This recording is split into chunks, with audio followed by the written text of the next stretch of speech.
Namo Sainatham, Namo Sainatham.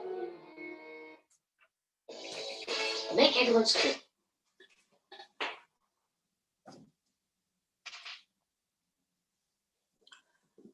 Om Shri Ganeshaya Namaha. Om Sachidananda Sadguru Sainath Maharaj Ki Jai. Bless us, Sai, bless thy child, Sai, answer our prayers, strengthen our devotion.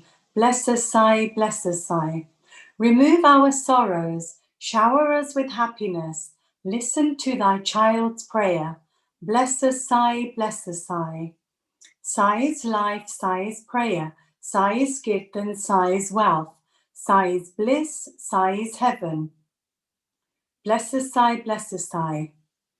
Sai's contentment, Sai's peace, Sai's God incarnate, Sai's universe, Sai's mercy, Sai's wisdom.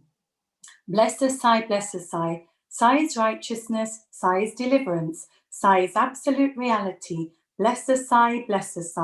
Sai's Christ, Sai's Nanak, Sai's Hindu, Sai's Muslim, Sai's truth, Sai's nectar.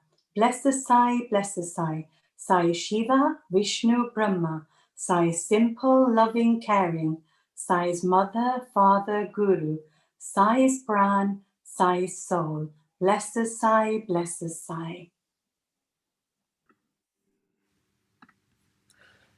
Chapter 29. Stories of Madrasi Bhajani Mela, Tendulkar's father and son, Dr. Captain Hatte, and Vaman Narvekar. This chapter described other interesting and wonderful stories of Sai Baba. Firstly, Madrasi Bhajani Mela. It was in the year 1916 that a Madrasi Bhajani Mela, party of the Ramdasi Panth, started on a pilgrimage to the holy city of Banaras.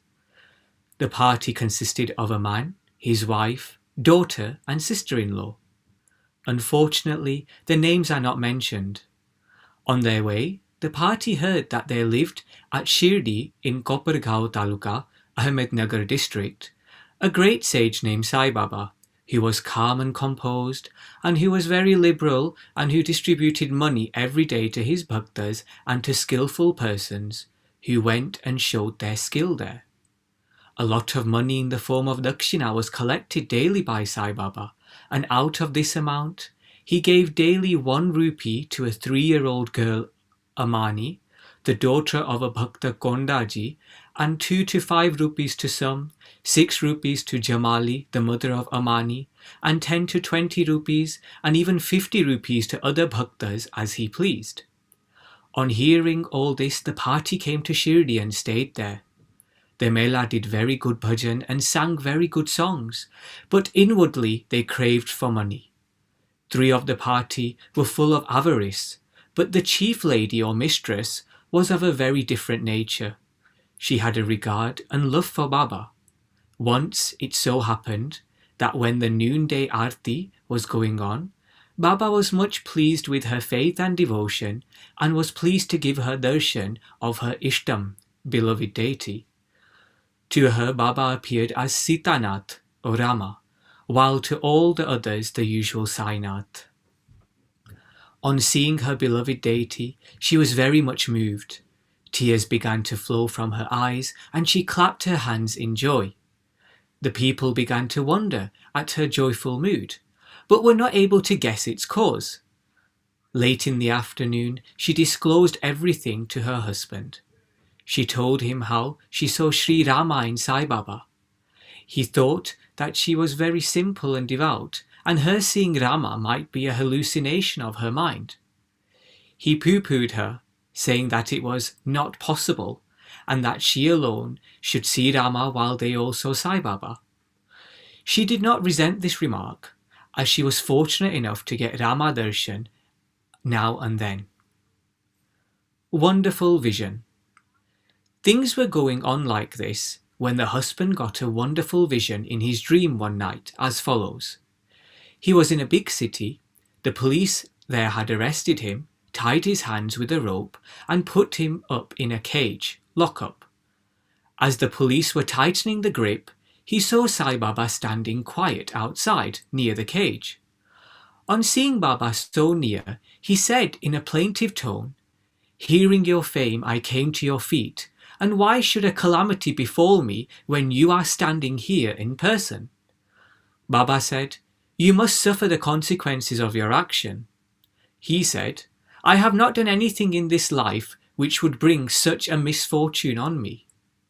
Baba said, "If not in this life, you must have committed some sin in your past life." He replied, "I do not know anything of my past life, but assuming that I did commit some sin then, why should it not be burnt and destroyed in your presence, as dry grass before fire?" Baba, "Have you got such faith?" He, "Yes." Baba then asked him to close his eyes. No sooner did he shut them that he heard a thumping sound of something falling down, and opening his eyes, he saw that he was free and the police had fallen down, bleeding.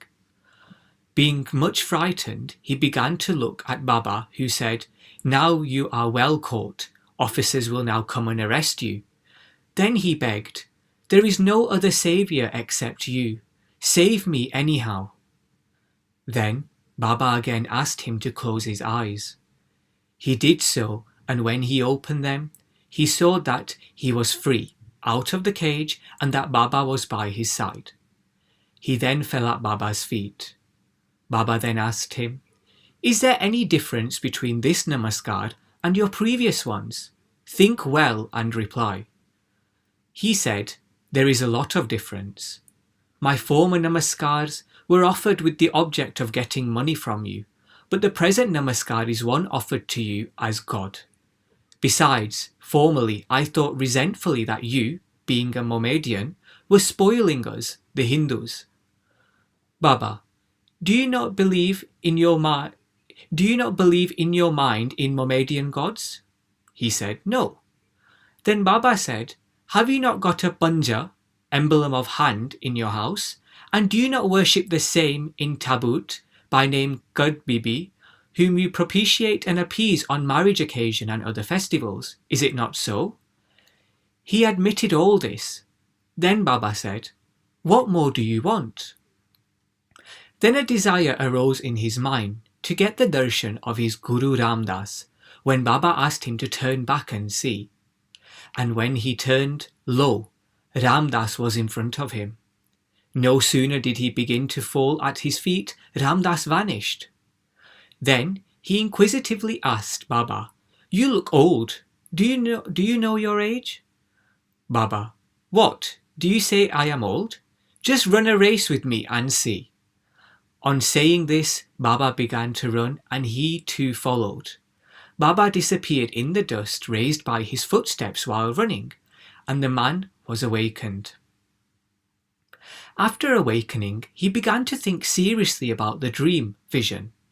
His mental attitude was completely changed, and he realized the greatness of Baba. After this, his grabbing and doubting tendencies disappeared, and true devotion to Baba's feet sprang in his mind. The vision was a mere dream, but the questions and answers therein were most significant and interesting. Next morning, when all the persons assembled in the masjid for the arti, Baba gave him as prasad 2 rupees worth sweetmeats, and also 2 rupees from his pocket, and blessed them. He made him stay there for a few more days and gave him blessing, saying, "Allah will give you plenty and he will do you all good."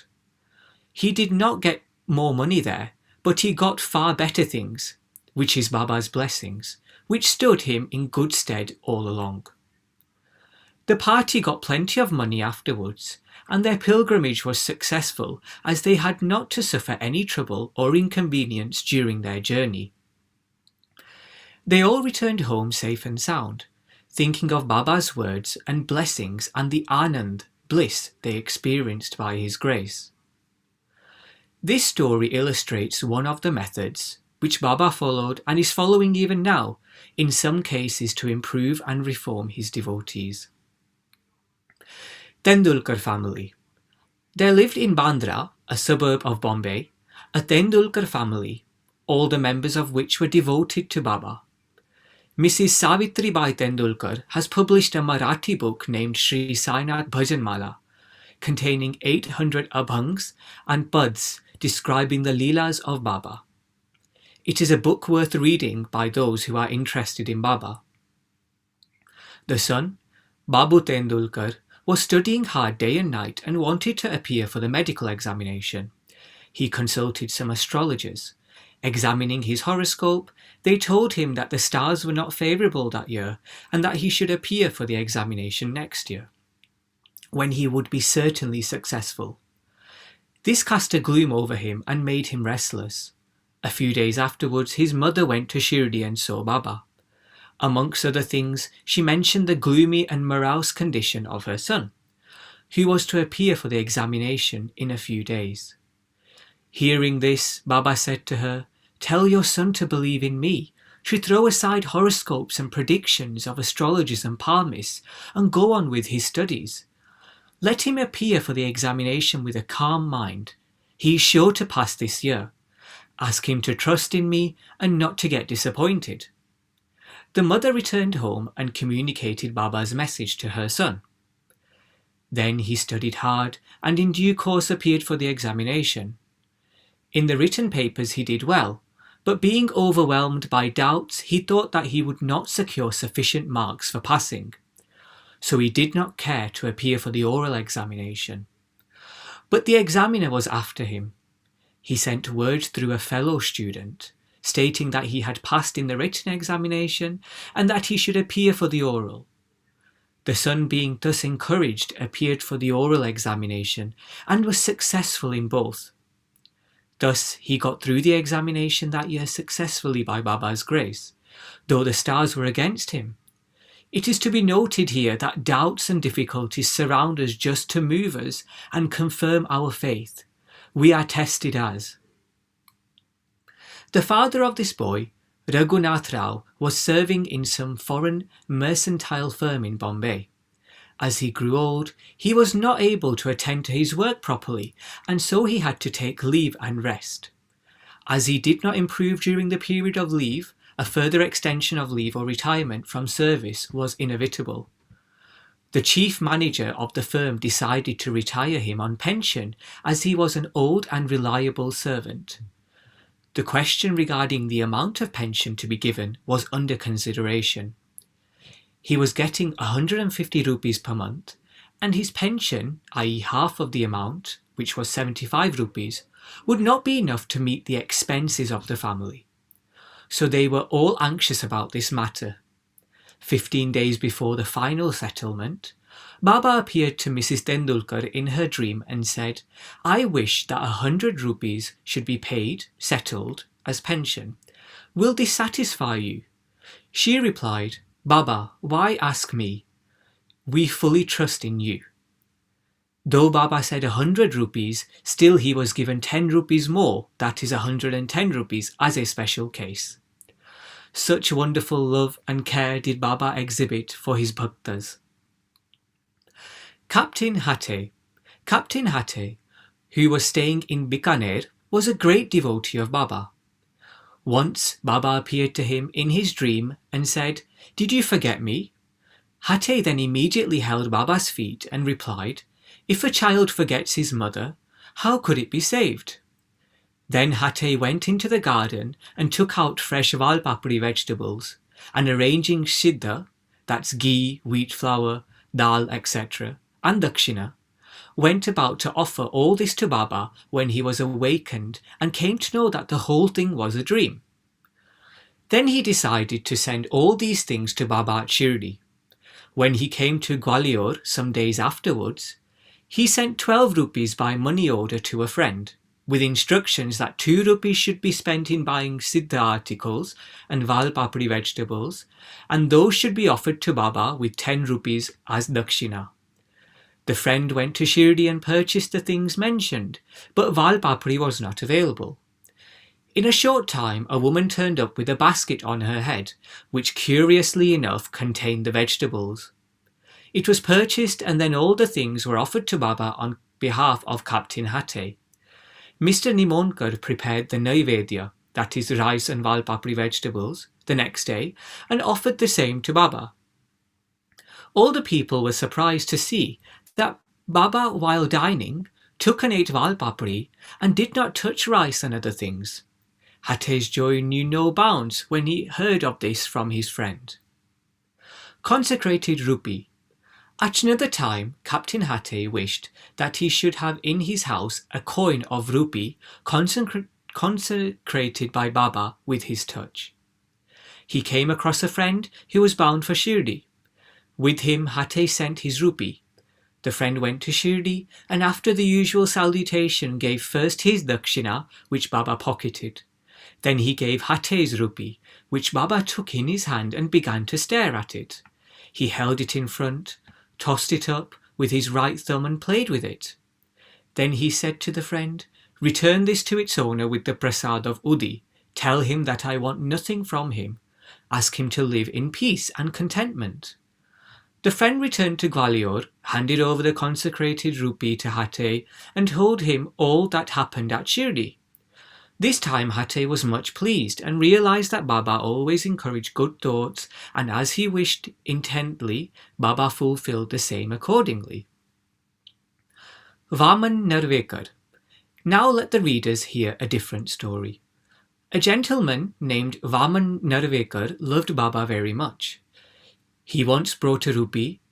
On one side of it was engraved the figures of Rama, Lakshman and Sita, and on the other side was engraved the figure of Maruti with folded hands. He offered it to Baba with the hope that he should consecrate it with his touch and return it to him with Udi. But Baba immediately pocketed it. Then Shama spoke to Baba regarding Vaman Rao's intention and requested him to return it. Then Baba spoke in the presence of Vaman Rao as follows. "Why should it be returned to him? We should keep it ourselves. If he gives 25 rupees for it, it will be returned." Then, for the sake of that rupee, Vaman Rao collected 25 rupees and placed them before Baba. Then Baba said, "The value of that rupee far exceeds 25 rupees. Shama, take this rupee, let us have it in our store. Keep this in your shrine and worship it." No one had the courage to ask Baba why he followed this particular action. He only knows what is best and most suitable to each and all. Bow to Shri Sai, peace be to all. Chapter 30, Drawn to Shirdi. In this chapter, the story of two more devotees who were drawn to Shirdi is narrated. Preliminary. Bow to the kind Sai, who is the abode of mercy and who is affectionate towards his devotees. By his mere darshan, he does away with their fear of this bhava sansar and destroys their calamities. He was first the nirgun formless, but on account of the devotion of his bhaktas, he was obliged to take a form. To give liberation, self-realization to the bhaktas is the mission of the saints, and for Sai, the chief of them. That mission is inevitable. Those who take refuge in his feet have all their sins destroyed, and their progress is certain. Remembering his feet, Brahmins from holy places come to him and read scriptures and chant the Gayatri mantra in his presence. We who are weak and without any merits do not know what bhakti is, but we know this much, that though all others may leave us, Sai won't forsake us. Those whom he favors get enormous strength, discrimination between the unreal and the real, and knowledge. Sai knows fully the desire of his devotees and fulfills the same. Hence they get what they want and are grateful. So we invoke him and prostrate ourselves before him. Forgetting all our faults, let him free us from all anxieties. He who being overcome with calamities remembers and prays Sai, thus will get his mind calmed and pacified through his grace. This Sai, the ocean of mercy, says Hemantpad, favored him, and the result of this is the present work of Sai Charitra. Otherwise, what qualifications had he to undertake this enterprise? But as Sai took all the responsibility, Hemantpad felt no burden, nor any care about this. When the powerful light of knowledge was there to inspire his speech and pen, why should he entertain any doubt or feel any anxiety? Sai got the message in the form of this book done by him. This is due to the accumulation of his merits in the past births, and therefore he thinks himself fortunate and blessed. The following story is not a mere tale, but pure nectar. He who drinks it will realize Sai's greatness and all pervasiveness. Those who want to argue and criticize should not go in for these stories, but what is wanted here is not discussion, but unlimited love and devotion. Learned, devout, and faithful believers, or those who consider themselves as servants of the saints, will like and appreciate these stories. Others will take them to be fables. The fortunate bhaktas of Sai will find the Sai Leelas as the Kalpatra, wish-fulfilling tree. Drinking in or devouring this divine nectar of Sai Leelas will give liberation to the ignorant jivas, satisfaction to the householders, and a sadhana to the aspirants. Now we come to the story of this chapter. Kakaji Vaidya. There lived in Vani, Nasik district, a man named Kakaji Vaidya. He was the priest of the goddess Saptashrungi there.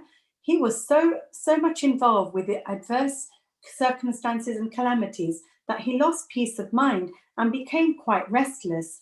Under such circumstances, one evening, he went into the temple of the goddess and prayed unto her from the bottom of his heart and invoked her aid to free him from anxiety. The goddess was pleased with his devotion, and the same night appeared in his dream and said to him, "You go to Baba, and then your mind will calm and compose." Kakaji was anxious to know from her who this Baba was, but therefore he could get any explanation. He was awakened. Then he began to think as to who might this Baba, to whom the goddess had asked him to go. After some thinking, he resolved that this Baba might be Triambakeshwar, Lord Shiva. So he went to the holy place Triambak, Nasik district, and stayed there for 10 days. During this period, he bathed early in the morning, chanted the Rudra hymns, did the Abhishek, pouring unceasingly fresh cold water over the bindi, and did other religious rites. But with all this, he was as restless as before. Then he returned to the place and again invoked the goddess most pitifully. That night she again appeared in his dream and said, "Why did you go to Triambakeshwar in vain?" "I mean by Baba, Shri Sai Samarth of Shirdi." The question before Kakaji now was how and when to go to Shirdi and how to see Baba. If anybody in his real earnest to see a saint, not only the saint, but God also fulfills his wish. In fact, the Sant, saint, and the Anant, God, are one and the same. There is not the least difference between them. If anybody thinks that he will go himself and see a saint, that will be a mere boast. Unless the saint wills it, no one is able to go and see him. Even the leaf of a tree won't move without his bidding. The more anxious the bhakta is for the visit to the saint, the more devout and faithful he is, the more speedily and effectively is his wish satisfied to his heart's content. He who invites anybody for a visit also arranges everything for his reception, and so it happened with Kakaji. Shama's vows. When Kakaji was thinking about his intended visit to Shirdi, a guest came to him at his place to take him to Shirdi. He was no other than Shama, a very close and intimate devotee of Baba. How he came to Vani at this juncture, we shall just see. Shama was severely ill when he was very young, and his mother has taken a vow to her family, goddess Saptashrungi at Vani, that if the son got well, she would bring and dedicate him at her feet. Then after some years, the mother herself suffered much from ringworms on her breast.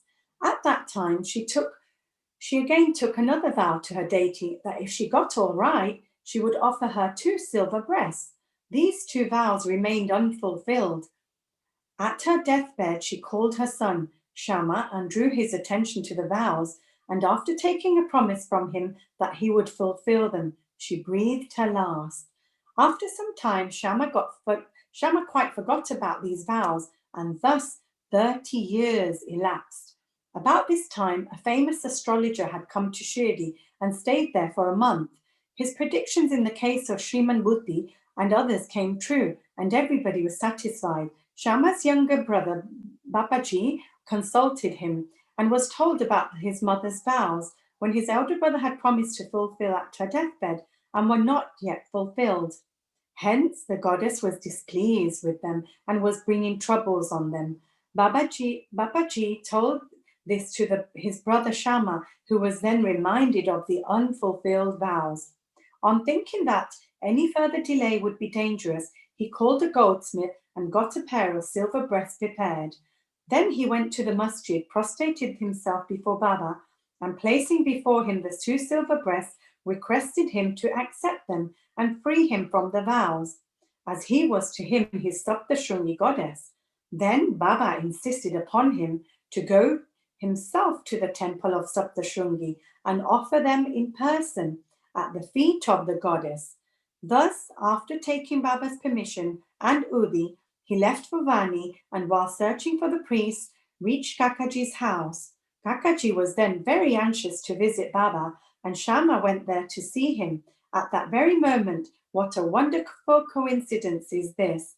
Kakaji asked him who he was and whence he had come, and on learning that he came from Shirdi, he at once embraced him. So overpowered was he with love.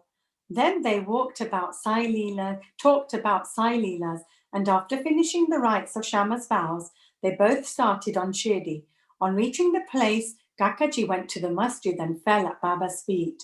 His eyes were very bedewed with tears, and his mind attained calmness. According to the vision of the goddess, no sooner did he see Baba that his mind lost its restlessness, and it became calm and composed. Kakaji began to think in his mind, what a wonderful power is this! Baba spoke nothing. There was no question and answer, no benediction pronounced. The mere darshan itself was so conducive to happiness, the restlessness of my mind disappeared by his mere darshan. Consciousness of joy came upon me. This is what is called the greatness of darshan. His vision was fixed on Sai's feet, and he could utter no word. Hearing Baba's Leelas, his joy knew no bounds. He surrendered himself completely to Baba. He forgot his anxiety and cares and got undiluted happiness. He lived happily there for 12 days, and after taking Baba's leave, Udi and blessings returned home. Kushal Chand of Rahata. It is said that a dream which we get in the hours of the morning generally comes true in the waking state. This may be so, but regarding Baba's dreams, there is no restriction of time. To quote an instance, Baba told Kakasar Dixit one morning to go to Rahata and fetch Kushal Chand to Shirdi, as he had not seen since long. Kakasab accordingly took a tanga and went to Rahata. He saw Kushal Chand and gave him Baba's message. On hearing it, Kushal Chand was surprised and said that while he was taking a noon nap after meals when Baba appeared in his dream and asked him to come to Shirdi immediately, and that he was anxious to go, as he had no horse of his own nearby. He had sent his son to inform Baba. When his son was just out of the village border, Dixit Tanga turned up. Dixit then said that he was sent specially to bring him.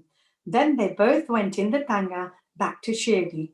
Kushal Chand saw Baba and all were pleased. Seeing this Leela of Baba, Kushal Chand was much moved. Punjabi Ramlal of Mumbai. Once a Punjabi Brahmin of Mumbai named Ramlal got a dream in which Baba appeared and asked him to come to Shirdi. Baba appeared to him as a Mahat saint. He did not know his whereabouts. He thought that he should go and see him, but as he knew not his address, he did not know what to do. But he who calls anybody for an interview also makes the necessary arrangements for the same. The same happened in this case. The same afternoon, when he was strolling in the streets, he saw a picture of Baba in a shop, the features of the Mahan he saw earlier in the dream. exactly tallied with those of the picture. Then, making inquiries, he came to know the picture was of Sai Baba of Shirdi. He then went soon after this to Shirdi and stayed there till his death.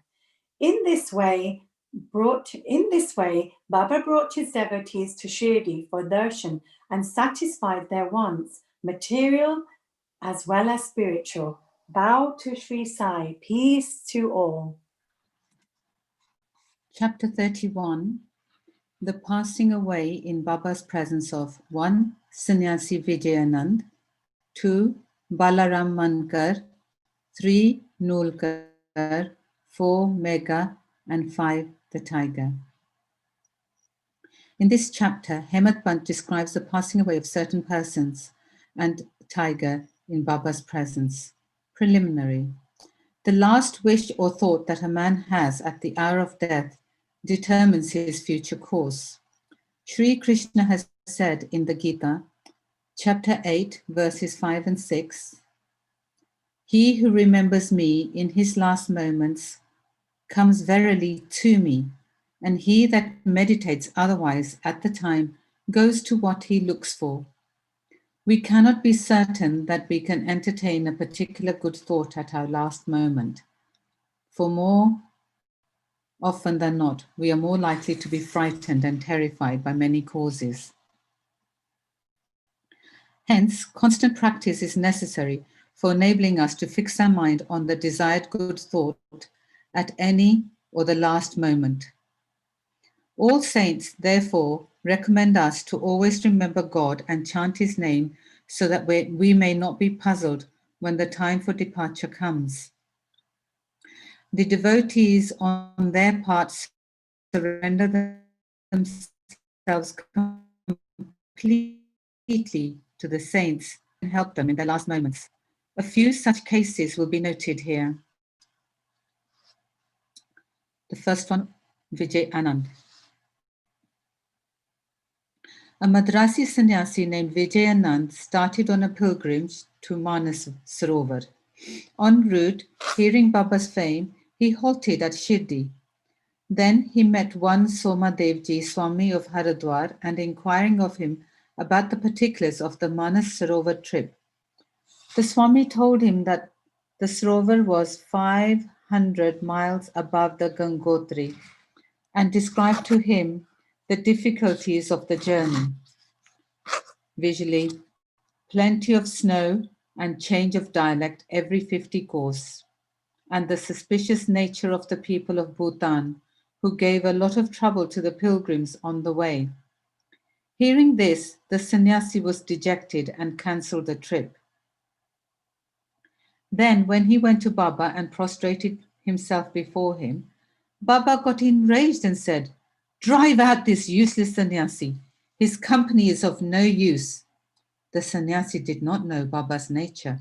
He felt discomforted, but sat there watching things that were going on.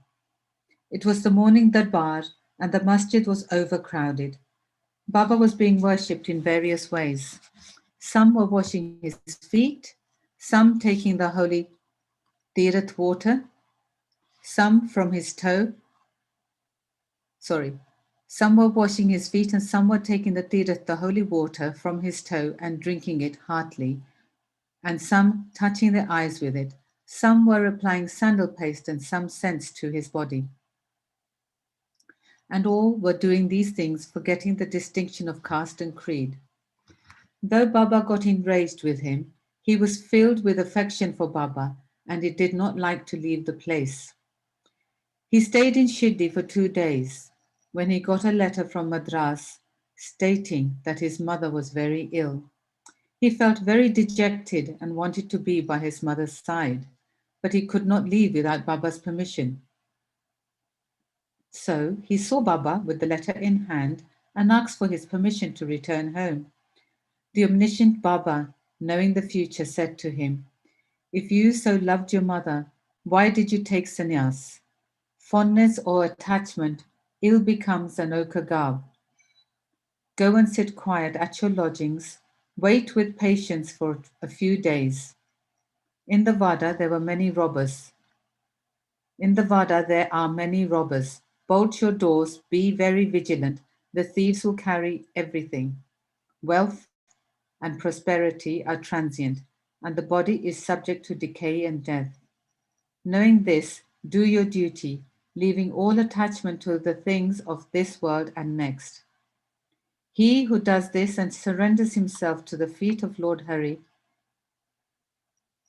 will get free from all troubles and attain bliss. The Lord runs and helps him who remembers and meditates on him with love and affection. Your store of past merits is considerable, so you have come here. Now attend to what I say and realize the end of your life. Being desireless, begin from tomorrow, the study of Bhagavad. Do 3 saptas, i.e., 3 readings during the 3 weeks conscientiously. The Lord will be pleased with you and destroy your sorrows. Your illusions will vanish and you will get peace. Seeing that his end was approaching, Baba prescribed that remedy and made him read Rama Vijaya, which pleases the god of death. Next morning, after bathing and other purifying rites, he commenced to read Bhagavad in a secluded part in the Lendi garden. He completed 2 readings and thereafter felt much exhausted. He returned to the Vada and stayed in his lodgings for 2 days, and on the 3rd day he breathed his last on Fakir Bade Baba's lap. Baba asked the people to preserve the body for a day for a good reason. The police afterwards came and on making proper inquiries gave permission for the disposal of the body. It was buried in a proper place with due rites. In this way, Baba helped the sannyasi and ensured him Sadgadi, salvation. 2. Balaram Mankar. There was a householder devotee of Baba by name Balaram Mankar. When his wife passed away, he got dejected and, entrusting his household to his son, left his home and came to Shirdi and lived with Baba. Being pleased with his devotion, Baba wanted to give a good turn to his life, and he did this in this way. He gave him 12 rupees and asked him to go and live in Machindragarh district, Satara. Mankar was first unwilling to go and stay away from Baba. But Baba convinced him that he was giving the best course for him and asked him to practice meditation thrice a day on the Gad. Believing in Baba's words, Mankar came to the Gad. He was much pleased with the lovely sight, pure water, healthy air, and surroundings of the place, and began to practice assiduously the meditation as recommended by Baba. After some days, he got a revelation. Generally, bhaktas get revelation in their samadhi or trance states, but in Mankar's case, he got it when he came down to his ordinary consciousness from his trance. Baba appeared to him in person. Not only that Mankar saw him, but he also asked him why he was sent there. Baba replied, "In Shirdi, many thoughts and ideas began to rise in your mind, and I sent you here to rest your unsteady mind.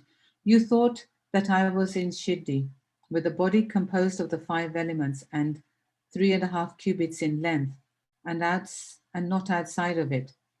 Now you see and determine for yourself whether the person you see here now is the same as you saw at Shirdi. It is for this reason that I sent you here." Then after the period was over, Mankar left the Gad and proceeded to his native place, Bandra. He wanted to travel by rail from Pune to Dadar, but when he went to the booking office to get a ticket, he found it very much crowded. He could not get his ticket soon. When a villager with a langoti, piece of cloth on his waist and kambali on his shoulder, turned up and said, "Where are you going?" "To Dadar," replied Mankar. Then he said, "Please take this Dadar ticket of mine, as I have some urgent business here. I have cancelled my Dadar trip." Mankar was very glad to receive the ticket and was just taking out money from his pocket when the rustic disappeared in the crowd. Mankar tried to find him out in the crowd, but it was in vain. He waited for him till the train left the station, but found no trace of him. This was the second revelation Mankar got in a strange form. Then Mankar, after visiting his home, again returned to Shirdi and remained there at Baba's feet, always following his biddings and advice. In the end, he was very fortunate to leave this world in the presence and with the blessings of Baba. 3. Tatya Sahib Nulkar. Hemad Pan gives no particulars regarding Tatya Sahib Nulkar, except the bare mention of the fact that he gave up his ghost in Shirdi. A brief summary of his account that appeared in the Shri Sai Leela magazine is given here. Tatya Sahib was a sub-judge at Pandarpur in 1909 when Nana Sahib Chandorkar was Mamlatdar there. Both met often and exchanged talks. Tatya Sahib did not believe in saints while Nana Sahib loved them. Nana Sahib often told him about the leelas of Sai Baba and pressed him to go to Shirdi and see Baba. He finally agreed to go to Shirdi on two conditions. One, he must get a Brahmin cook, and two, must get good Nagpur oranges for presentation. Both these conditions were providentially fulfilled. A Brahmin came to Nana Sahib for service, and he was sent to Tatya Sahib, and a fruit parcel containing 100 beautiful oranges was received by Tatya Sahib, the consigner being not known. As the conditions were fulfilled, Tatya Sahib had to go to Shirdi. At first, Baba was much enraged with him, but by and by, Tatya Sahib got such experiences that he was convinced that Baba was God incarnate. So he was enamored of Baba and stayed there till his death. As his end was approaching, sacred literature was read out to him, and at the last hour, Baba's Pad Tirth was brought and given to him for drinking. Baba, hearing of his death, said, "Oh, Tatya went ahead of us. He won't be reborn." 4. Mega. The story of Mega has been already described in chapter 28. When Mega died, all the villagers followed the funeral procession. Baba also accompanied them and showered on Mega's body and showered flowers on Mega's body. After the obsequies were performed, tears flowed from Baba's eyes, and like an ordinary mortal, Baba showed himself overcome with grief and sorrow. Then, covering the body with flowers and crying like a near relation, Baba returned to the masjid. Many saints have been seen Many saints have been seen giving sadgadi to men, but Baba's greatness is unique. Even a cruel animal like a tiger came to Baba's feet for being saved. It is this story which will be narrated now. The tiger. 7 days before Baba passed away, a wonderful incident occurred at Shirdi. There came a country cart and stopped in front of the masjid. A tiger was on the cart, fastened with iron chains, with his fierce face turned to the rear. It was suffering from some pain or agony. Its keepers, 3 devarshis, were taking it from place to place and making money by exhibiting it. It was the means of their subsistence. They tried all sorts of remedies to cure it from the malady. It was suffering from They tried all sorts of remedies to cure it from the malady it was suffering from, but all was in vain. Then they heard of Baba's fame and came to him with the animal. They got it down, the chains in their hands, and made it stand at the door. It was naturally fierce, besides disease-ridden, so it was restless. The people began to look at it with fear and amazement. The Devashis went in, told Baba everything about the animal, and, with his consent, brought it before him. As it approached the steps, it was taken aback on account of the luster of Baba and hung its head down. When both saw each other, it got on the step and looked at Baba with affection. Immediately, it moved the tufts of its tail and dashed it thrice against the ground, and then fell down senseless. Seeing it dead, the Devarshis were first much dejected and full of sorrow. But on mature thought, they came to their senses. They considered that as the animal was diseased and nearing its end, it was very meritorious on its part that it should meet its death at the feet and in the presence of Baba. It was their debtor, and when the debt was paid off, it was free and met its end at Sai's feet. When any creatures bow down their heads at saints' feet and meet death, they are saved, and unless they have a good store of merit on their account, how could they get such a happy end? Bow to Shri Sai. Peace be to all. Chapter 32. In quest of Guru and God, fasting disapproved. In this chapter, Hemadpant describes two things: how Baba met his Guru in the woods and through him God, and how Baba made one Mrs. Gokhale, who had made up her mind to fast for 3 days, eat puran poris. Preliminary.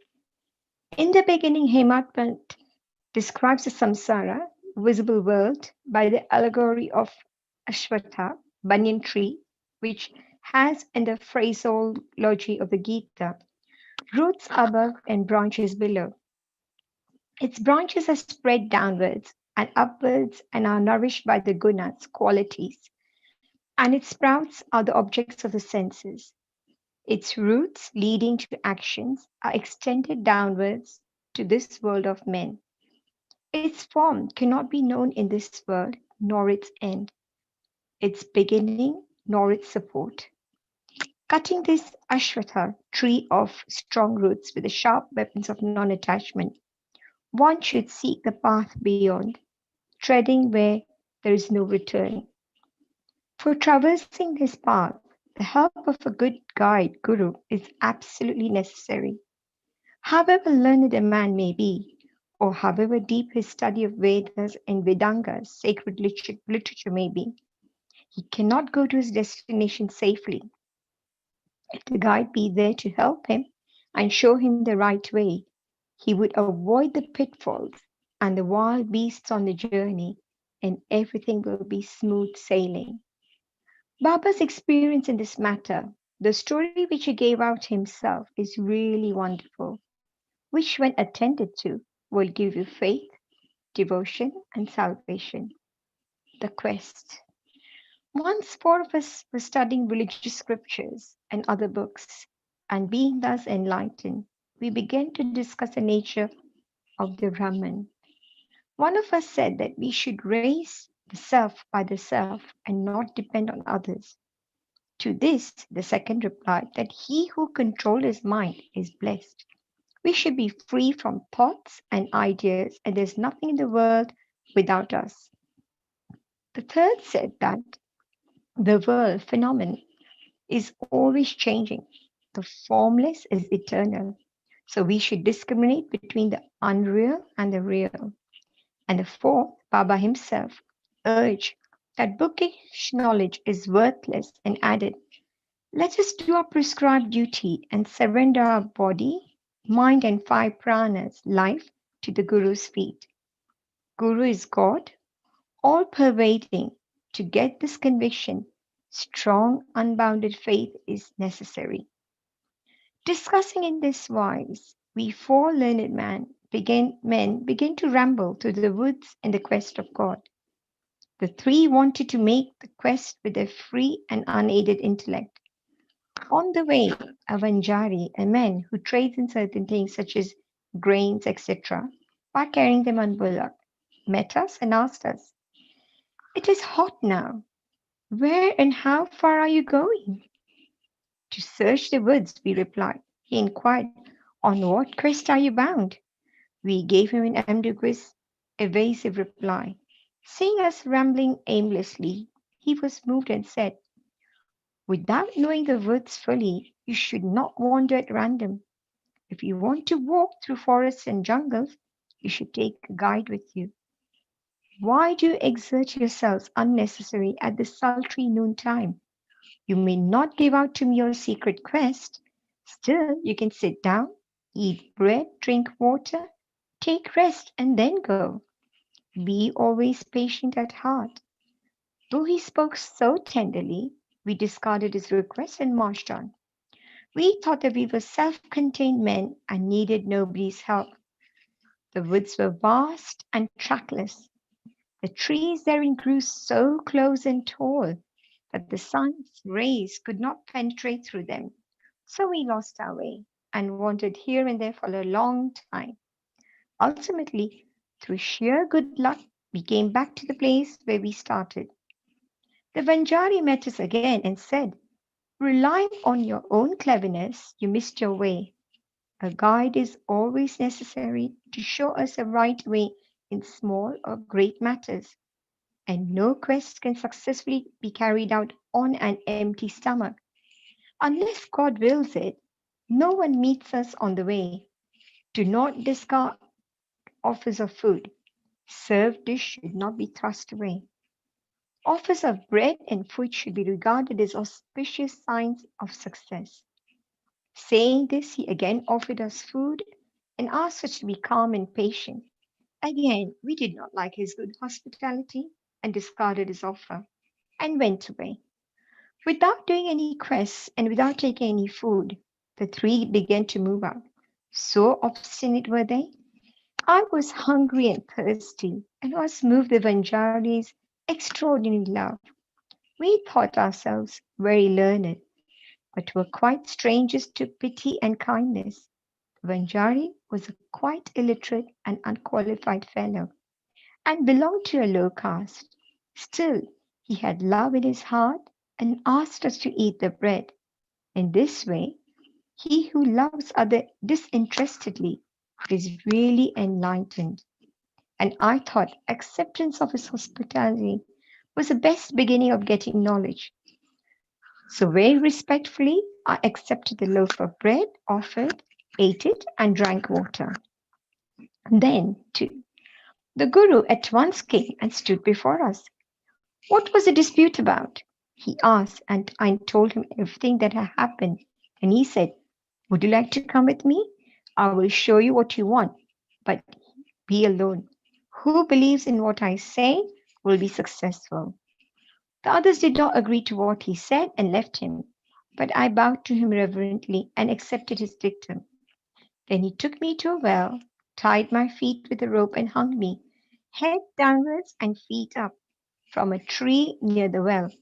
I was suspended 3 feet above the water, which I could not reach with my hands, nor which could go into my mouth. Suspending me in this manner, he went away, no one knew where. After 10 or 12 gatakas, 4 to 5 hours, he returned and taking me out quickly asked me how I fared. In bliss supreme I was. How can a fool like me describe the joy I experienced? I replied.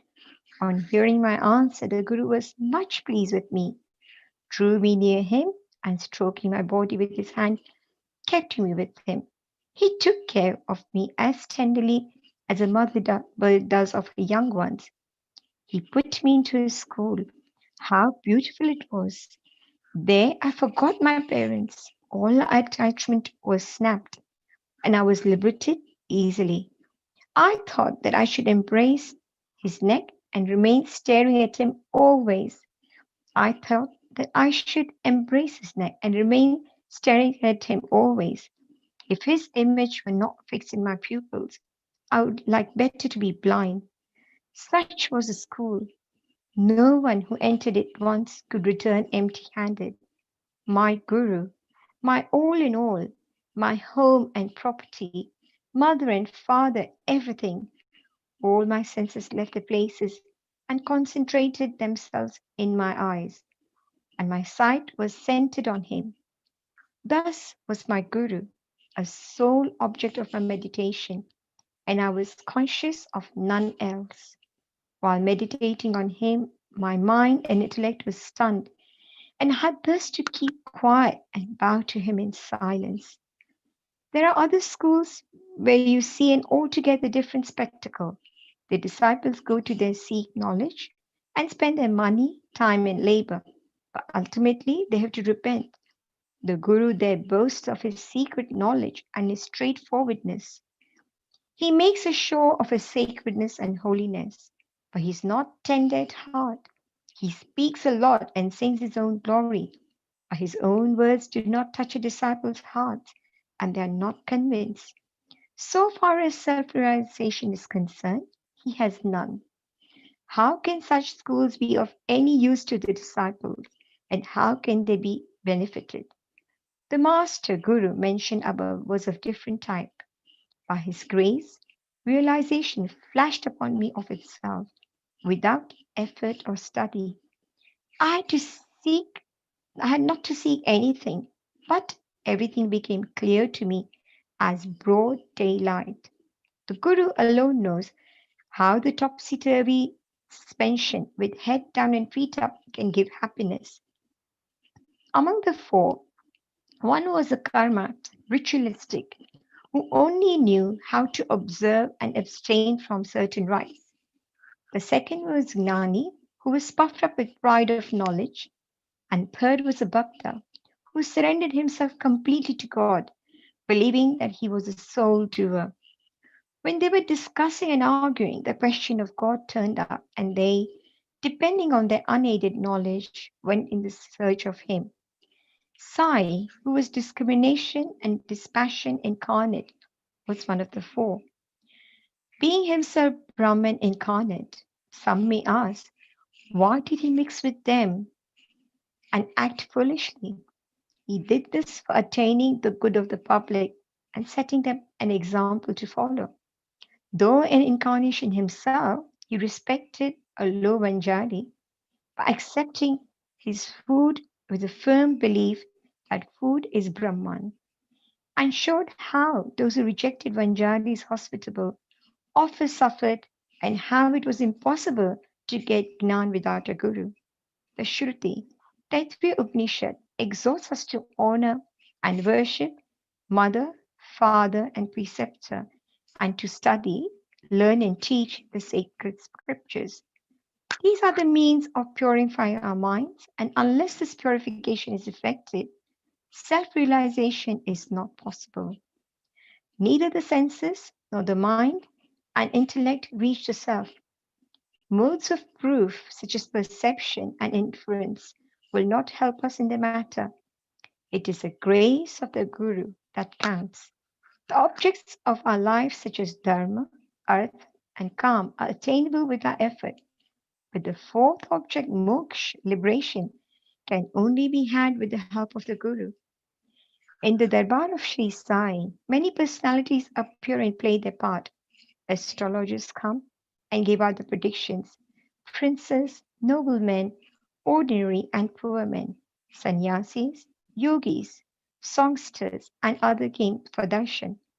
Even a mahar comes and makes a johar, his salutation, saying, "This Sai is a Maibab, true parents, who will do away with our rounds of births and deaths."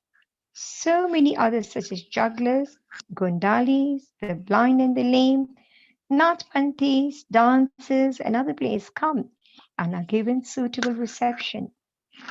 Bidding his own time, the Vanjari also appeared and played the part assigned to him.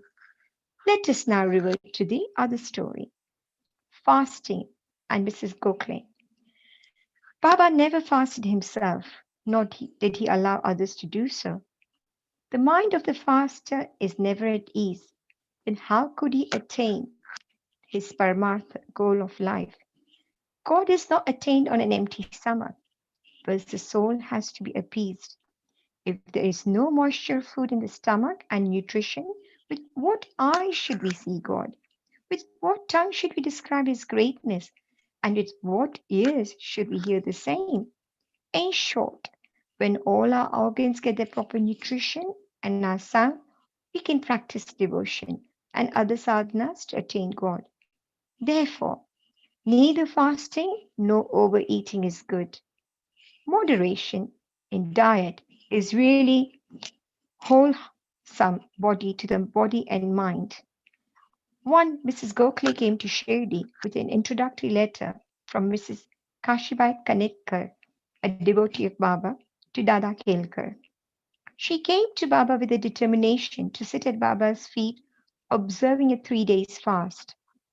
The day previous, Baba said to Dada Kelkar that he would not allow his children to starve during the Shimga, that is, holy days, and that if they had to starve, why was he there? Next day, when the woman went with Dada Kelkar and sat at Baba's feet, Baba at once said to her, "Where is the necessity of fasting? Go to Dada Bhat's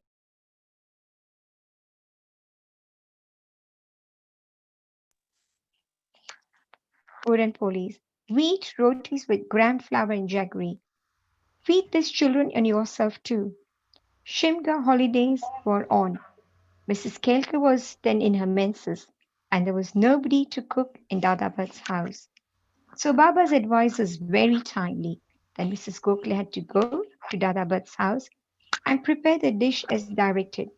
She cooked that day, fed others and herself. What a good story, and how beautiful its import. Baba Sirkar. Baba gave a story of his boyhood as follows. When I was a youngster, I was in search of bread and went to Bedgaon. There I got embroidery work. I worked hard, sparing no pains.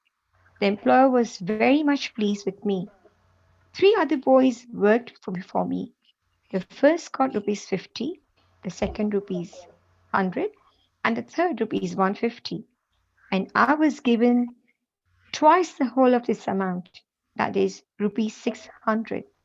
After seeing my cleverness, the employer loved me, praised me, and honored me with a full dress, a turban for the head, and a shell for the body, etc.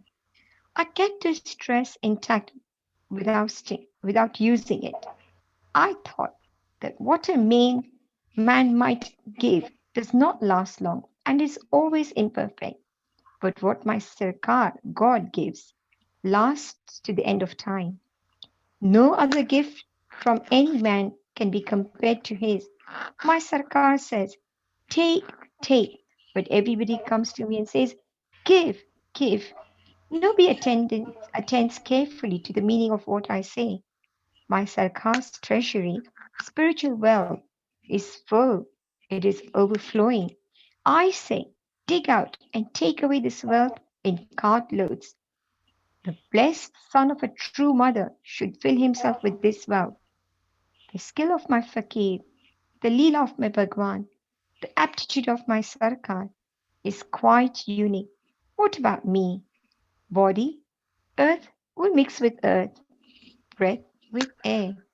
This time won't come again.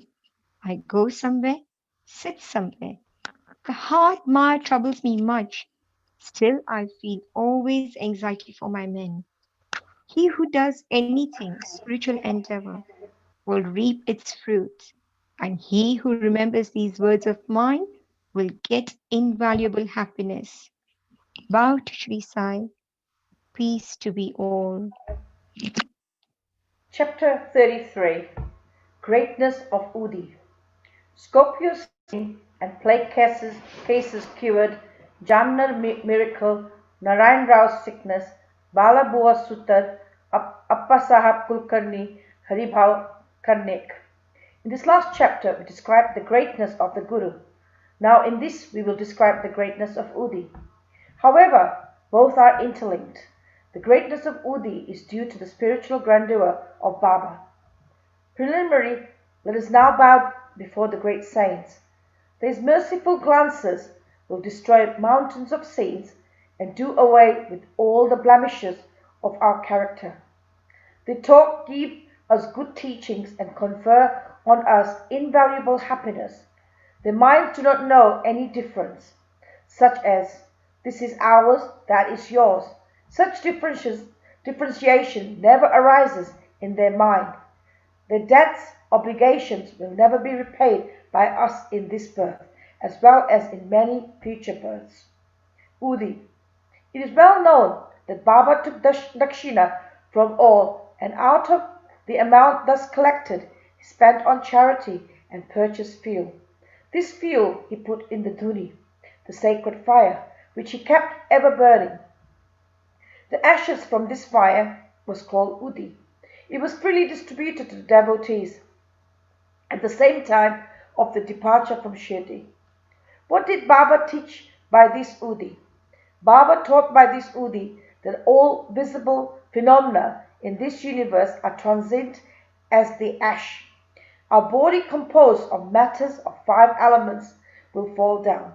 After all the enjoyments are over and be reduced to ashes, in order to remind the devotees of the fact that their bodies will be reduced to ashes, Baba distributed udi to them. Baba also taught by the udi that the Brahma is only reality and the universe is ephemeral, and that no one in this world, be he a son, father, or a wife, is really ours. We come here in this world alone, and we have to go here alone. It has been found that udi cured many physical and mental maladies, but Baba wanted to repeat into the devotee's ear the principle of discrimination between the unreal and the real. He taught non-attachment from the unreal by his udi and dakshina. The former udi taught us discrimination, and the latter dakshina taught us non-attachment. Unless we have 2 things, it is not possible for us to cross over the sea of the mundane existence. So Baba asked for dakshina, and while devotees took leave, he gave udi as prasad, besmeared some of it on their foreheads, and placed his boon conferring hand on them. When Baba was in a cheerful mood, he used to sing merrily. One such song was about udi. This meaning of the song was, "O playful Ram, come and bring with you snacks of udi."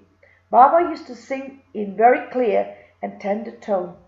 So besides the spiritual implication of udi, it had also its material significance. It conferred health, prosperity, freedom from anxiety, and many other worldly gains. So the udi has helped us to gain both our ends, material as well as spiritual. We shall now begin with the stories about udi. Scorpio sting. Narayan Motiram Jani of Nasik was a devotee of Baba. He was serving under another devotee of Baba by the name of Ramchandra Vaman Modak. Once he went to Shirdi with his mother and saw Baba. Then Baba himself told her that her son should start independent business. Some days after his prophecy turned true, Narayan Jani left service and started a boarding house, Ananda Ashram, which thrived well. Once a friend of his, Narayan Rao, was stung by a scorpion, and the pain caused by it was severe and unbearable. Udi is most efficacious in such case. It was applied on the point of pain, and so Narayan Rao searched for it and found none. Then he stood before Baba's picture and invoked Baba's aid, chanting Baba's name and taking out a pinch of ashes of the joss stick burning in the front of Baba's picture and thinking it's Baba's udi, applied it on the seat of pain and the sting. As soon as he moved his finger, the pain vanished, and both persons were moved and felt delighted. Bubonic plague case. Once a devotee in Bandra came to know that his daughter, who was staying in another place, was down with bubonic plague. He had no udi with him, so he sent a word to Nana Sahib Chandauka to send him some. Nana Sahib got this message en route to Thana railway station when he was travelling with his wife to Kalyan. He had no udi with him. He therefore took up some dust from the road, meditated upon Sai Baba, invoked his aid, and applied to his wife's forehead. The devotee was very glad to learn that his daughter, who was suffering for 3 days, began to improve. From the very moment Nana Sahib invoked Baba's aid near Thana railway station. The Jamnar miracle. In the year 1904-05, Nana Sahib Chandauka was Mamlatadar at Jamnar in Kandesh district, which is more than 100 miles from Shirdi. His daughter Mainta was pregnant and was due to deliver. Her case was very serious, and she was suffering from labor pains for the last 2 or 3 days. Nana Sahib tried all remedies, but in vain. He then remembered Baba and invoked his aid. There in Shirdi, one Ramgir Bua, whom Baba called Papugir Bua, was giving for his native place Kandesh. Baba called him and told him to stop at Jamnar on his way home to give the Udi and Arti to Nana Sahib. Ramgir Bua said he had only 2 rupees with him, and this amount was barely sufficient for the railway fare up to Jalagaon, and it is not possible for him to go from Jalagaon to Jamnar, a distance of about 30 miles. Baba assured him that he need not care, as everything would be provided for. Then Baba asked Shama to write a well-known arti composed by Madhav Atkar. The arti and translation of this was given at the end of this work, and gave the copy of it with Udi to Ramgir Bua to be delivered to Nana Sahib. Then, relying on Baba's word, Ramgir Bua left Shirdi and reached Jagalgaon at about 2:45 a.m. He had only 2 annas left with him, and he was in flight. To his great relief, he heard somebody calling out, "Who is Bapugir Bua of Shirdi?" He went to him and told him that he was Bapugir Bua. Then the person professing to be sent by Nana Sahib took him on an excellent tonga with a good pair of horses. They both drove in it. The tonga ran fast and early in the morning and came to a brooklet. The men took the horses for watering, and he asked Ramgir Bua to partake of some eatable. On seeing the beard, moustache, and livery of the person, Ramgir Bua suspected him to be Muslim and unwillingly to take the refreshments from him. But he was satisfied, Ramgir Bua, by saying that he was a Hindu, a Kshatriya of Garhwal, and that Nana Sahib had sent those refreshments, and there would be no difficulty in his acceptance. Then both of them took the refreshments and started again. They reached Jamnar at dawn. Ramgir Bua alighted to attend a call of nature and returned within few minutes, but he found that there was no tonga, no driver. He was dumbfounded that he went to the neighboring Kacheri, and on making inquiries learned that the Mamaltad was at home. He went to Nana Sahib's house and gave to Nana Sahib Baba's Udi and Arti. At this time, Mainta's case was the most serious condition, and all were in deep anxiety about her. Nana Sahib called out to his wife and asked her to give this Udi mixed with water to their daughter to drink. He thought that Baba's help was most opportune. In few minutes came the news that the delivery was safe and the crisis has passed away. When Ramgir Bua thanked Nana Sahib for the peon, tonga, and the refreshment, etc., the latter was greatly surprised, as he had sent none to the station and was not aware of any person coming from Shirdi. Mr. B.V. Dev of Thana, retired Mamaltadar, made inquiries about the matter with Bapu Rao Chandorkar's son of Nana Sahib and Ramgir Bua of Shirdi, and after satisfying himself, wrote an elaborate article, part prose and part poetry. In Shri Sai Leela magazine, volume 13, numbers 11, 12, 13, B.V. Narsir Ram Swami has also taken down the statements of Mainta, number 5, page 14, and 2, Bapu Sahib Chandorkar, number 20, page 50, and 3, Ramgir Bua, number 28, page 83, dated the 1st of June, 1936, 16th of September, 1936, and 1st of December, 1936, respectively, and published them in his Devotee's Experience, Part 3. The following is quoted from Ramgir Bua's statement. One day Baba called me to him and gave me a packet of Udi and a copy of Baba's Arti. I had to go to Kandesh at that time. Baba directed me to go to Jamner and told me to deliver the Arti and Udi to Nana Sahib Chandorkar at Jamner.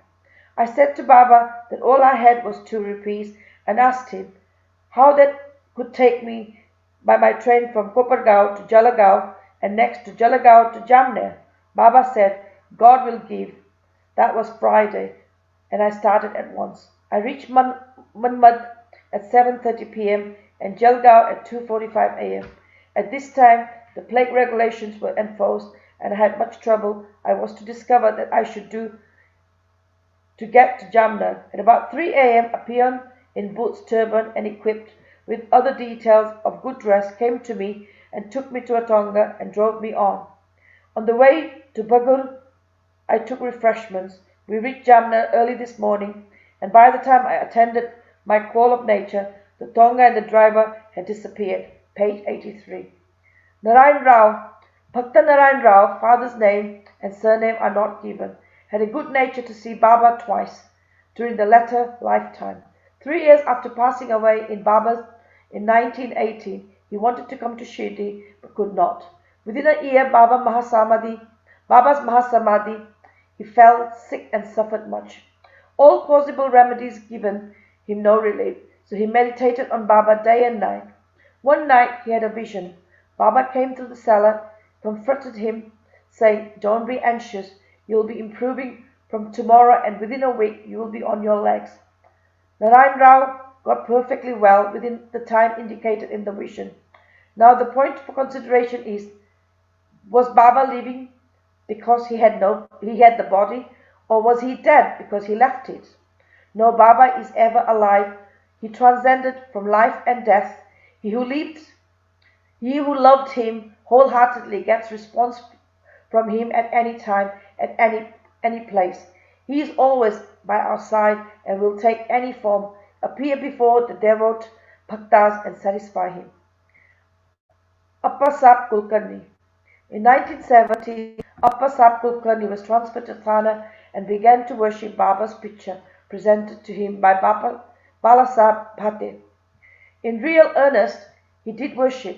He offered flowers, sandal paste, and neighboury daily to Baba, and in the picture and longed intentionally to see him.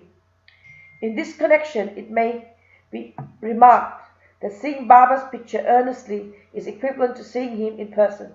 The following story illustrates this statement. Balabua Sutar, a saint of Mumbai named Balabua Sutar, who on account of his piety, devotion, and style was called modern Tukaram, came to Shirdi for the first time in 1917. When he bowed before Baba, the latter said, "I know this man since 4 years." Balabua wondered and thought, how could that be? This was my first trip to Shirdi. But thinking about it seriously, he recollected that he prostrated himself 4 years ago before Baba's portrait in Mumbai and was convinced about the significance of Baba's word. He said to himself, how omniscient and all-pervading are saints, and how kind are their devotees. I merely bowed to his photo, but this fact was noticed by Baba, and in due time he made me realize that seeing his photo is equivalent to seeing him in person. Now we return to Appasap's story. While he was in Thane, he had to go to a tour in Bhiwandi and was expected to return after a week. In his absence, the following wonderful things took place. On the third day, at noon, the fakir turned up to Appasap's house. His features resembled exactly those of Baba's photo. Mrs. Kulkarni and children all asked him whether he said he was Sai Baba of Shirdi. He said no, but that he had obedient servant of him, and he came there at his order to enquire after all well-being of the family. Then he asked for dakshina. The lady gave him a rupee. He gave her a small packet of udi and asked her to keep this in her shrine. Then he left the house and went away. Now hear the wonderful Leela of Sai. Appasap could not proceed with his tour as his horse fell sick in Bhiwandi. He returned home that afternoon and learnt from his wife and fakir's visit. He got very restless and he did not have the darshan of the fakir. Moreover, he did not like that only 1 rupee was paid to him in dakshina.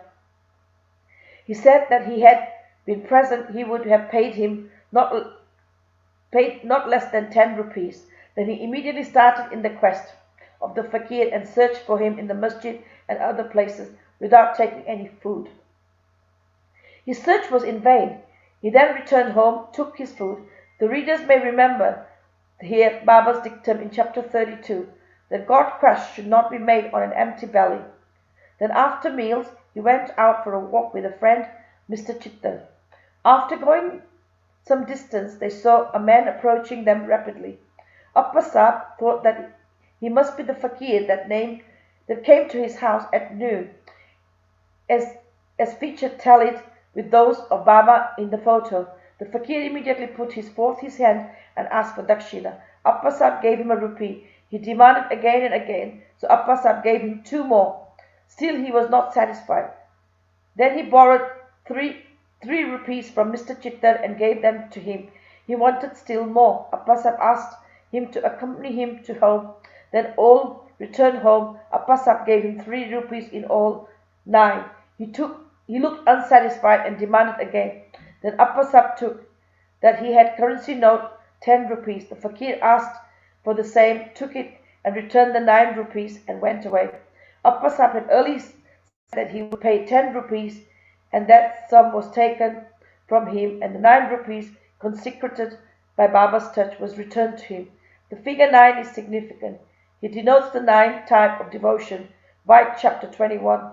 It was made to be noted here that Baba gave 9 coins to Lakshmibai Sinde at his last moment. Appa Sahib examined the Udi packet and found that it contained some flower leaves and akshata. Then sometimes afterward he got a hair from Baba. When he saw him in Shirdi, he put the Udi packet and the hair in the tabiz and wore always in his arm. Appa Sahib realized the power of the Udi. Though he was very efficient, he got the rupees 40 as pay in the beginning, but he secured Baba's photo and his Udi.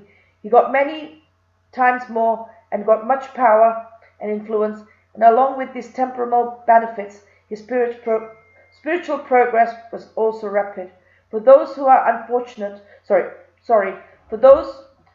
fortunate enough to get Baba's Udi should, after bathe, apply it on the forehead and take some of it, mixed with water as holy Tirat. Haribau Kannik.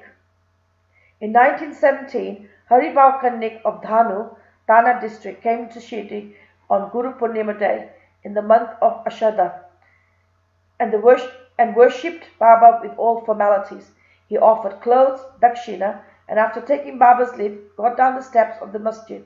Then he thought that he should offer 1 more rupee to Baba and was just turning to climb up again when Shama signaled him the gesture that he had got Baba's leave, he should go and not return. So he started for home. On the way, when he went to the temple of Kalaram at Nasik for darshan, the Saint Nasing Maharaj, who used to sit inside the temple, came to Haribau, caught him by his wrist and said, "Give me my 1 rupee." Karnik was surprised. He paid the rupee most willingly and thought that Sai Baba recovered the rupee which he intended in his mind to give though Saint Nasing Maharaj. This story illustrates the fact that all saints are one and illustrates how they work in unison. Bow to Shri Sai. Peace to be all. Chapter 34. Greatness of Udi continued. This chapter continues the subject Greatness of Udi and describes cases in which the application of Udi was most efficacious. Doctor's nephew. At Malagaon, district Nasik, there lived a doctor, qualified and degree holder. His nephew suffered from an incurable disease, tubercular bone abscess. The doctor himself and his brothers, the medical practitioners, tried all sorts of remedies and even an operation. There was no relief, and there was no end to the little boy's suffering. Friends and relatives advised the parents of the boy to seek divine aid and recommended them to try Sai Baba, who was known to have cured such incurable cases by his mere glance.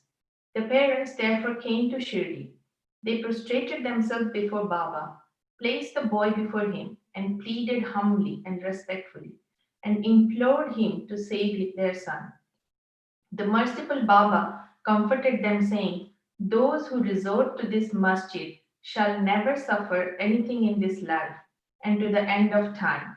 Be now carefree. Apply Udi on the abscess, and within 1 week he will recover.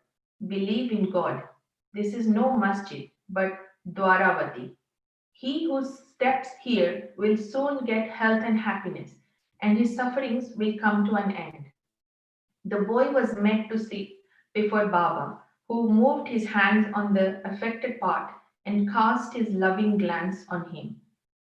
The patient was pleased, and with the application of the Udi, he began to recover and was all right after some days. The parents then left Shirdi with their son, thanking Baba for the cure, which was effected by Udi and Baba's gracious looks. After knowing this, the doctor, uncle of the boy, came wonderstruck and desired to see Baba while he was on his way to Bombay for some business. But at Malegaon and Manmad, somebody spoke to him against Baba and poisoned his ears. He therefore dropped the idea of visiting Shirdi and went to Bombay direct. He went to spend the rest of his leave at Alibag, but at Bombay he heard 3 successive nights a voice crying out, "Still you disbelieve me?" Then the doctor changed his mind and resolved to go to Shirdi. He had to attend in Bombay to a case of infectious fever, which showed no signs of abatement soon. He thought that his Shirdi trip would be postponed. He, however, proposed a test in his mind and said, "If the patient gets all right today, I start for Shirdi tomorrow." The wonder is that exactly at the time when the determination was taken, the fever began to abate and the temperature became normal. Then he went to Shirdi as per his determination, took Baba's darshan and prostrated himself before him. Baba gave him such experiences that he became his devotee. He stayed there for 4 days and returned home with Baba's Udi and blessings. Within a fortnight, he was transferred on promotion to Bijapur. His nephew's case gave him an opportunity for seeing Baba, and this visit engendered in him a never-failing love for saints' feet. Dr. Pillai. One Dr. Pillai was an intimate bhakta of Baba. He was much liked by Baba, who always called him Bhau, brother. Baba talked with him off and on and consulted him in all matters and wanted him always at his side. This Pillai suffered once very badly from guinea worms. He said to Kakasaheb Dixit, "The pain is most excruciating and unbearable. I prefer death to it. This pain, I know, is for repaying my past karma. But go to Baba and tell him to stop this pain and transfer the working of my past karma to 10 future births of mine." Mr. Dixit went to Baba and told him his request. Then Baba, being moved by his request, said to Dixit, "Tell him to be fearless. Why should he suffer for 10 births? In 10 days he can work out the sufferings and consequences of his past karma.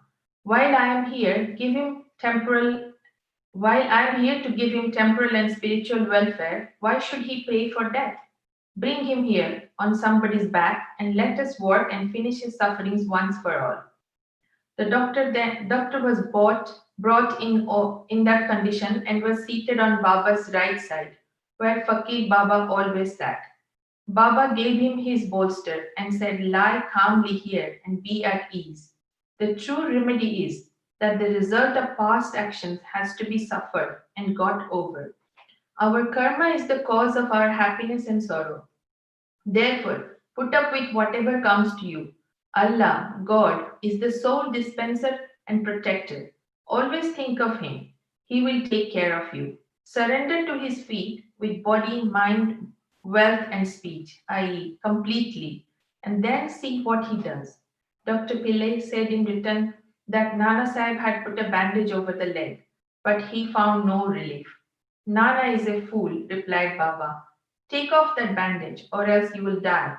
Now a crow will come and peck you, and then you will recover."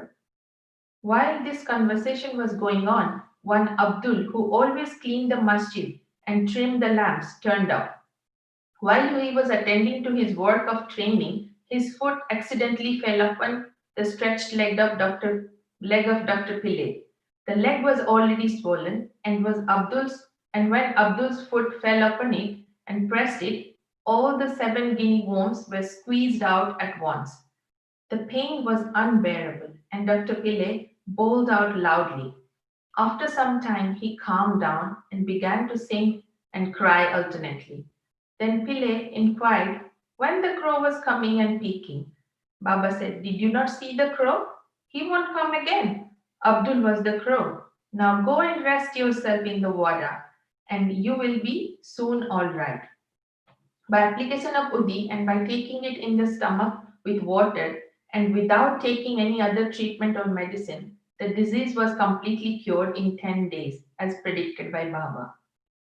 Sharma's sister-in-law. Sharma's younger brother Bappaji was staying near Saul Well. Once his wife was attacked with bubonic plague. She had high fever and 2 buboes in her groin. Bappaji rushed to Sharma at Shirdi and asked him to come and help. Sharma was frightened, but according to his wont, he went to Baba, prostrated himself before him, invoked his aid, and requested him to cure the case. He also asked his permission to go to his brother's house. Then Baba said, "Don't go there at this late hour, night. Send her Udi. Why care for the fever and buboes? God is our Father and Master. She will be all right easily. Don't go now, but go there in the morning and return immediately." Sharma had full faith in Baba's Udi. It was sent with Bappaji. It was applied to the buboes and some of it was mixed with water and was given to the patient for drinking. No sooner was it taken in than perspiration set in profusely. The fever abated and the patient had a good sleep. Next morning, Bappaji was surprised to see his wife all right and refreshed with no fever and buboes. When Sharma went there next morning with Baba's permission, he was also surprised to see her at the hearth and preparing tea. On questioning his brother, he learned that Baba's Udi cured her completely in one night. Then Sharma realized the significance of Baba's words, "Go there in the morning and return immediately." After taking tea, Sharma returned and after saluting Baba, said, "Deva, what is this play of yours? You first raise a storm and make us restless, and then calm it down and ease us." Baba replied, "You see, mysterious is the path of action. Though I do nothing, they hold me responsible for actions which take place on account of adrishta destiny. I am only their witness. The Lord is the sole doer and inspirer. He is also most merciful. Neither I am God nor Lord. I am his obedient servant and remember him often.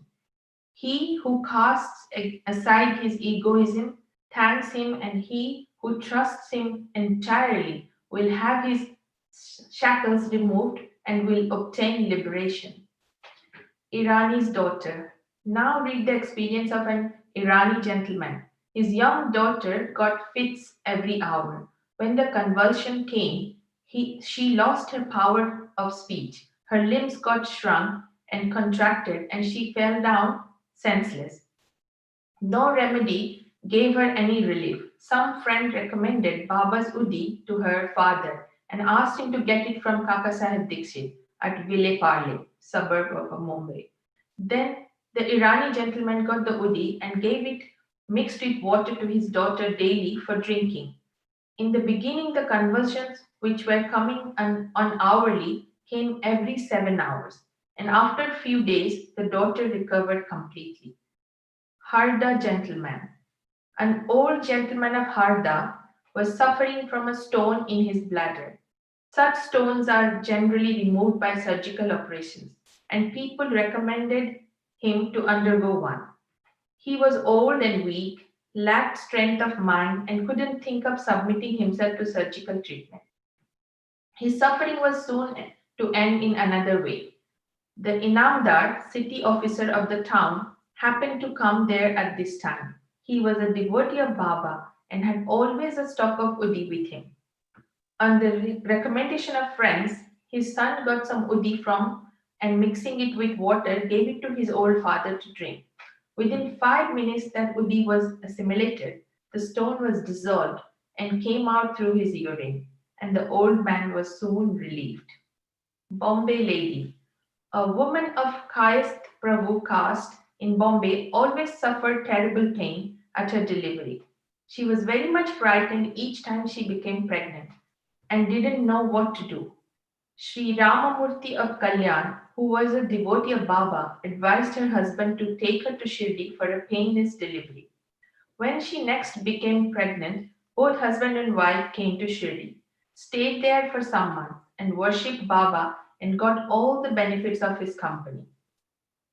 After some time, the hour of delivery came, and as usual, there was obstructions in the passage from the womb.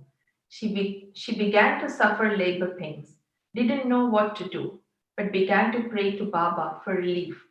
In the meantime, some neighboring woman turned up and after invoking Baba's aid, gave her udi mixture to drink.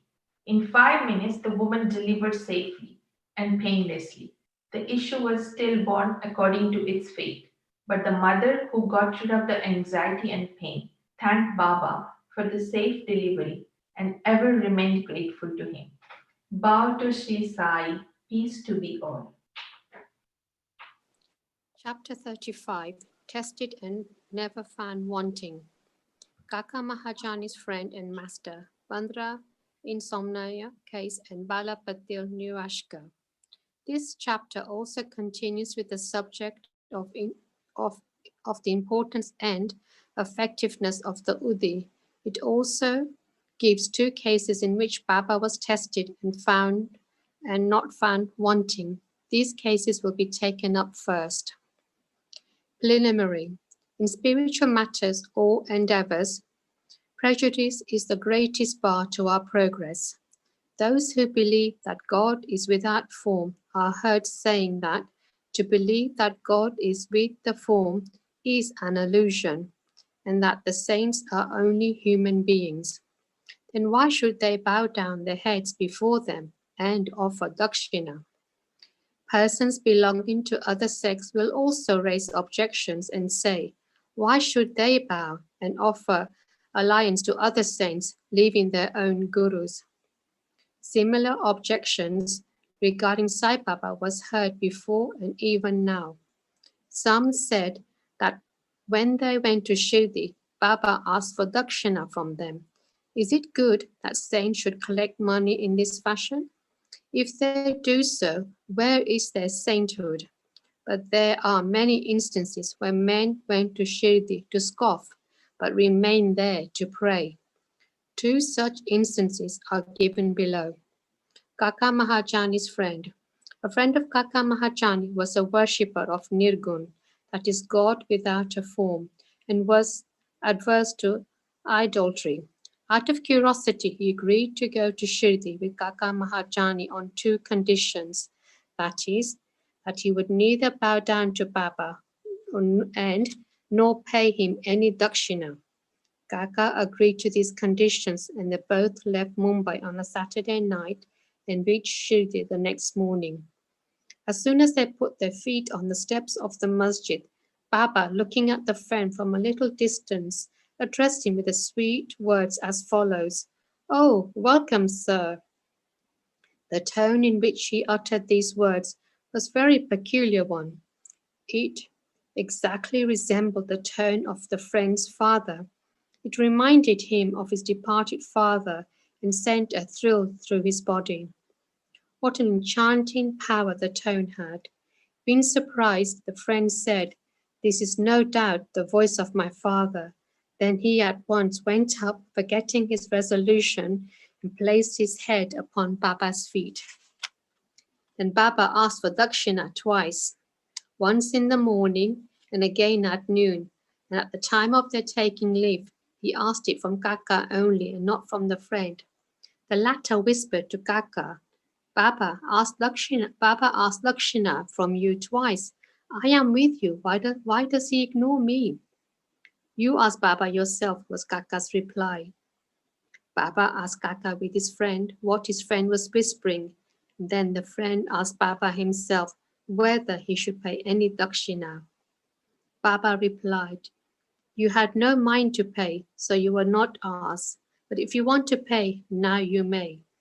Then the friend paid rupee 17 as dakshina, the same amount that Kaka paid. Baba then addressed him with a few words of advice. You destroy the Delhi's wall, the sense of difference between us, so that we can see and meet each other face to face. Then Baba allowed them to leave. Though the weather was cloudy and rough, Baba assured them of their safe journey, and both of them reached Mumbai safely. When he reached home and opened the door and the windows of his house, he found 2 sparrows dead on the ground, and one was just flying out through the window. He thought that if he had left the windows open, 2 sparrows would have been saved, but thought again that they had met their lot and that Baba had sent them back just soon to save the 3rd sparrow. Kaka Mahajani's master. Kaka was the manager in the firm of Thakur Dharamsingh Jatabai, a solicitor of Mumbai. Both the master and the manager were on intimate terms. Mr. Thakur knew that Kaka would often go to Shirdi and stay there for some days and return when Baba permitted him. Out of curiosity, Mr. Thakur decided to go to Shirdi with Kaka during the Shimga holidays. As Kaka's return was uncertain, he took another man with him for his company. The 3 started together, and Kaka bought 2 shears of raisins, dried grapes with seeds, and on their way for presentation to Baba. They reached Shirdi in due time and went to the masjid for darshan.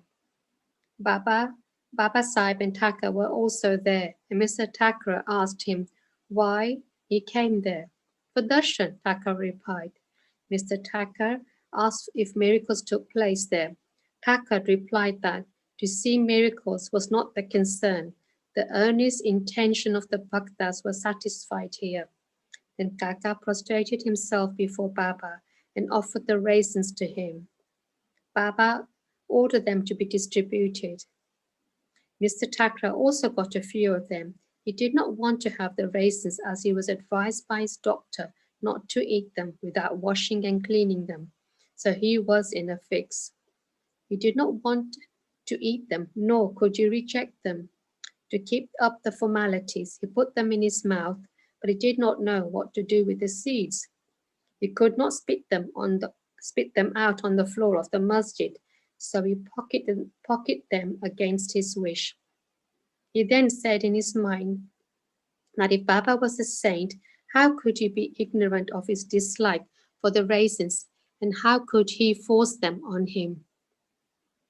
When this thought arose in his mind, Baba again gave him some more raisins. He could not eat them, but held them in his hand. Then Baba asked him to eat them up. He obeyed and found to his surprise that they were all seedless. He wanted to see a miracle. Here was one. He knew that Baba read his thought, as per his wish, converted the raisins with seeds into seedless grapes. What a wonderful power!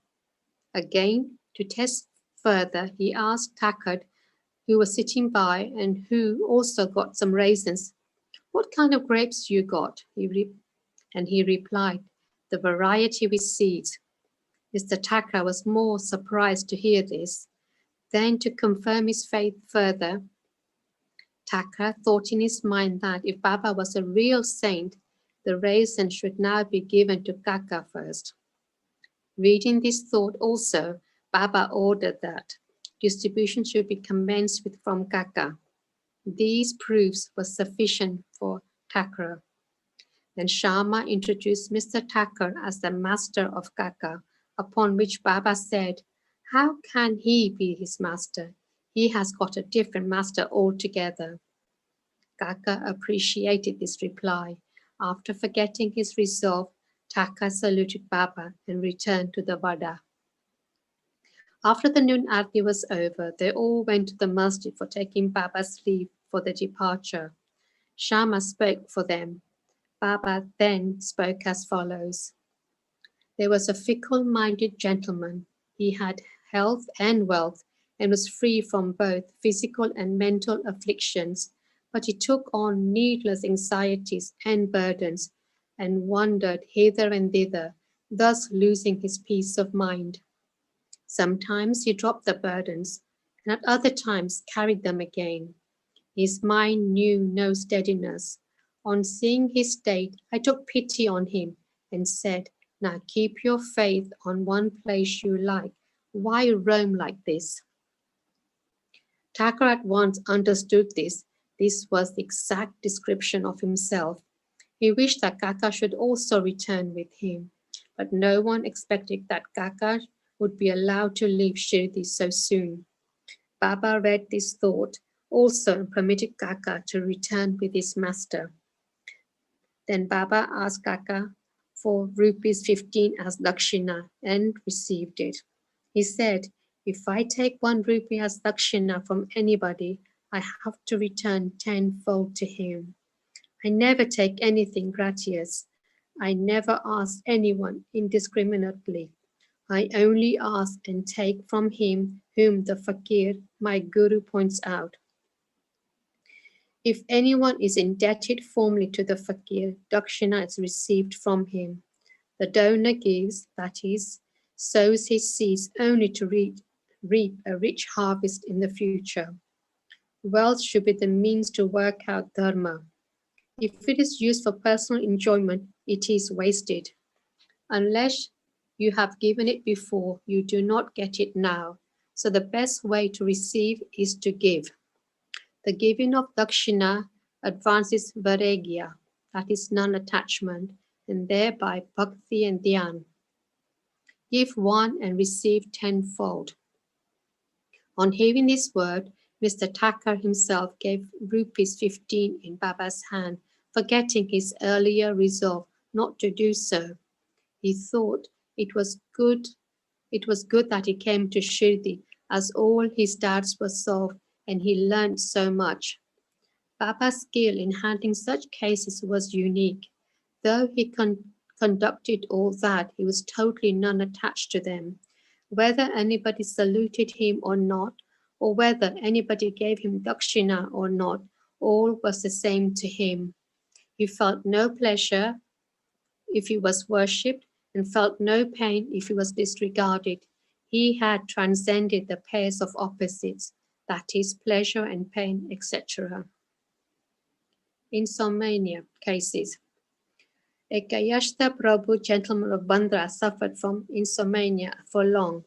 As soon as he lay down for sleep, his departed father appeared in his dream, abused and scolded him severely. This disturbed his sleep and made him restless the whole night.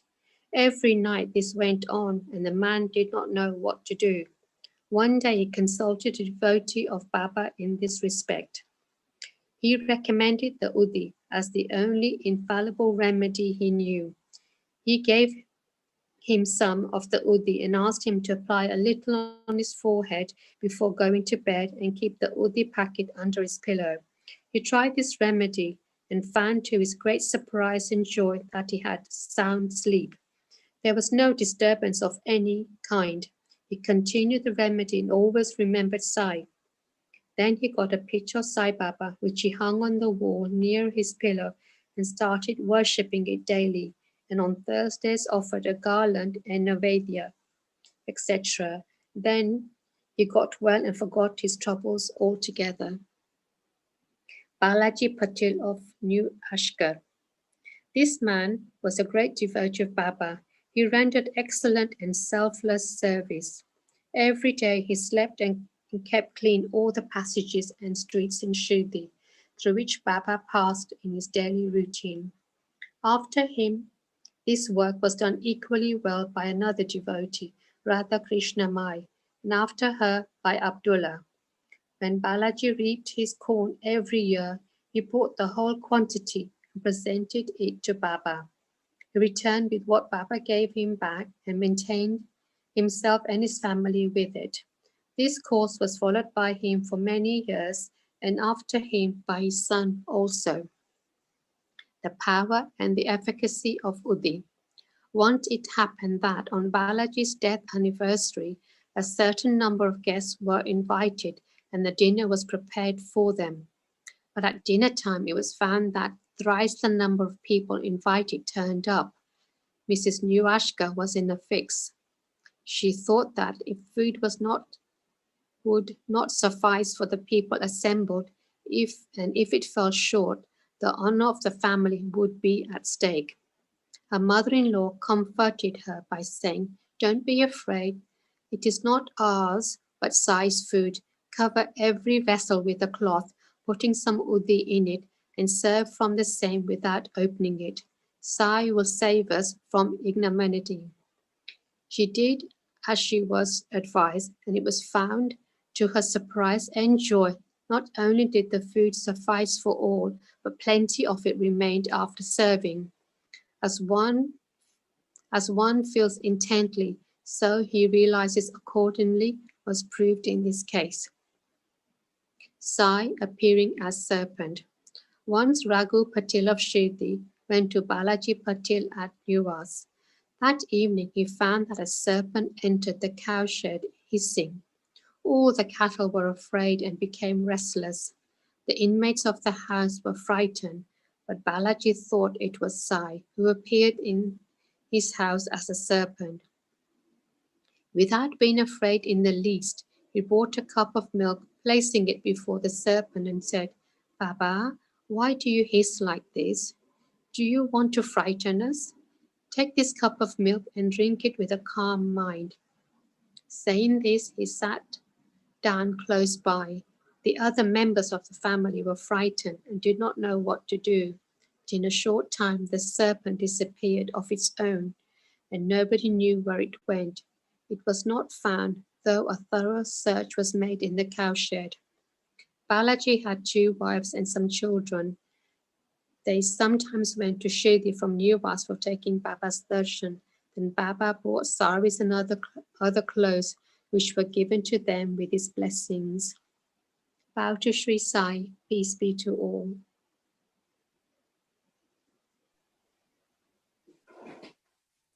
Hare Ram, Ram Ram, Hare Hare, Hare Krishna, Krishna Krishna, Hare Hare, Hare Sai, Sai Sai, Hare Hare, Hare Baba, Baba Baba, Hare Hare, Hare Data, Data Data, Hare Hare, Hare Data, Data Data, Hare Hare. Ananta Koti Brahmanda Nayaka Rajadiraja Parabrahma Shri Satchidananda Satguru Sainath Maharaj Ki Jai.